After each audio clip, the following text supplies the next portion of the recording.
Do you like popping balloons? Are you a toxic male that feels the need for competition against other males? Are you also a fan of monkeys? If the answer to all of those questions is yes, boy do I have the perfect game for you.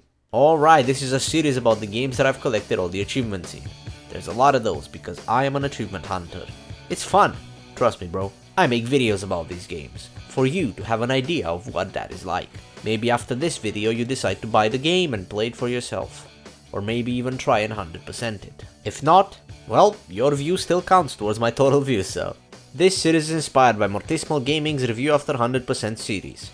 He's the one that made me realize I can actually do something with the information I get while I complete all the achievements in the game. You should check out some of his stuff as well if you've never heard of him. Alright, Bloons Tower Defense Battles. This is a 1v1 PvP tower defense type game in which you go head to head with another player to see who is the better, I don't know, monkey master? You place monkeys as your tower type troops, so... Anyway, there are 22 tower types, and you can only use a maximum of 4 in one match, so the possibilities are endless. You can build your team as you wish. The game modes you can play in are defense mode, assault mode, card battles, and battle arenas, which are basically just a fancy way of playing assault mode. Assault mode is the most popular game mode. In it, you are placing your towers to defend a predetermined wave of balloons, but you also have to be careful because the enemy can send balloons as well. But two can play that game. You can also send balloons to your enemy's side. And not only can you do that, you're pretty much gonna have to do it, because the only way to get more cash flow is sending balloons. As the game goes on, you can send different types of balloons, and you can also unlock the ability to send camo balloons or regen balloons. The camo balloons can only be seen by specific tower types, and the regen balloons heal themselves if not destroyed completely.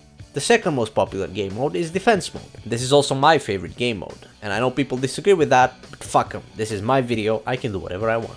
In defense mode, you cannot send your enemy balloons. Each of you gets the same set of predetermined balloons, and the winner is the one who lasts the longest. So women already have an advantage in this game mode. The way to get more cash flow is to spend your money to buy a cash flow increase. And the least popular game mode, card battles. In these battles you have to build a deck of 15 cards containing towers and balloons. This game mode is weird as fuck, and I never really got into it too much. Some games with experienced players can get to some insane moments. I'll have one on screen here and you can just see what's happening. Don't worry if you don't understand too much of what's happening, because honestly, it's too much for me to handle as well. It's just crazy. Alright, so achievements. It took me almost 46 hours to get all of the 16 achievements. The most popular achievement is Winner, which 73.1% of players got, and the rarest one is Getting Defensive, at only 1%. You can see all the other percentages on screen. I will not read them all out, because you can do that for yourself if you care so much, lazy ass. Most of the achievements are pretty easy to get. You can just read what you need to do and then act accordingly. There is only one achievement that I would consider challenging, and that is Unstoppable. Very important, the best way to get this is to go for it in the beginning.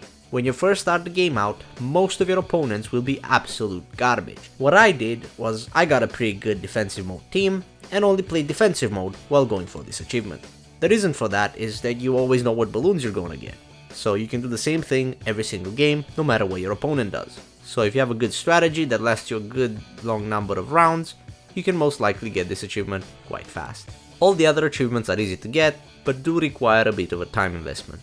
Overall, I would say that this game itself is fun, but to get all of the achievements you'll have to play game modes you might not enjoy for quite a bit of time, and at least in my case, play for longer than you want to, just because you still have to send like 50,000 balloons for the spawner achievement and win 60 more games on assault mode, even if you're already sick with the game. But hey, it's one more perfect game for that beautiful Steam counter, so it's worth it.